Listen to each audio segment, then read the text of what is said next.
Experiència didàctica, experiència fascinant o experiència morbosa. Amb l'objectiu d'aportar més coneixements d'anatomia, Bodis mostra a través de cadàvers reals el cos humà al descobert.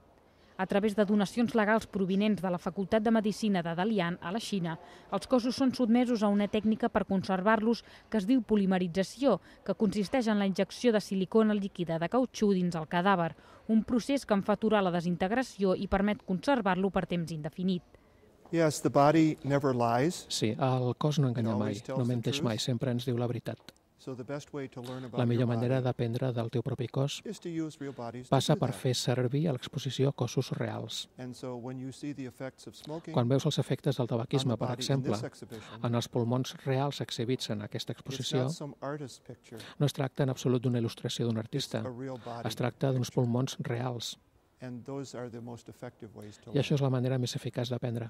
En el recorregut, que compta amb 17 cossos complets i uns 200 òrgans, es pot veure com funcionen la musculatura, el sistema ossi, la circulació, els nervis, els diferents òrgans o fins i tot com són els fetus en diversos estats de desenvolupament. El objetivo de la exposición es mostrar la complejidad del cuerpo humano, especialmente las estructuras mediante disección. Esto tiene dos puntos de vista. Uno es para la gente que está en relación con actividades en ciencia de la salud, que lo ven desde un punto de vista profesional. Esto no hay ninguna duda que tiene un valor altísimo porque son preparaciones de una alta calidad, muy minuciosas, con una preparación perfecta.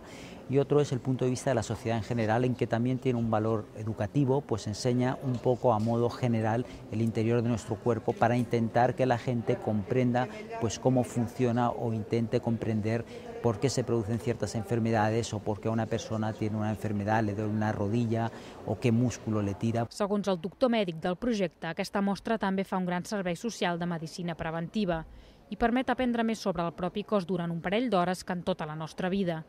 S'ha de veure per creure-ho, això sí, si es té prou estómac.